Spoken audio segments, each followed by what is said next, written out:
আজ সারাদিন কি ওয়ার্ক করলাম সেই সম্বন্ধে তোমাদের সাথে আলোচনা করব। প্রথমে সকালে ঘুম থেকে উঠেই উষ্ণ গরম জল খেয়ে 6:30টার সময় বাচ্চাদের যোগা ক্লাস করাতে চলে গেলাম।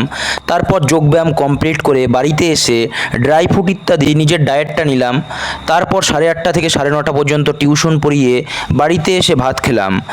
তারপর স্নান করে 12টার সময় স্কুলে যোগা প্রোগ্রাম করতে চলে গেলাম। তারপর যোগা প্রোগ্রাম শেষ করে বাড়িতে এসে দুপুরে খাওয়া দাওয়া সেরে বজ্রাসনে বসলাম। তার বজ্রাসন শেষ করে একটু ঘুমিয়ে নিলাম। তারপর জিমে চলে গেলাম 4:30টার সময় ওয়ার্কআউট করতে।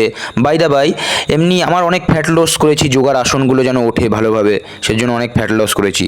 তারপর জিমের ওয়ার্কআউট শেষ করে বাড়ি এসে ফ্রেশ হয়ে চলে গেলাম দুর্গাপুরে। একটা বন্ধুর বাইক অনেক দিন ধরে খারাপ হয়ে গেছিলো, তাই বাইক কিনতে শোরুমে গিয়ে বাইক দেখলাম। তারপর মনে হলো জংশন মল থেকে একটু শপিং করে নিই।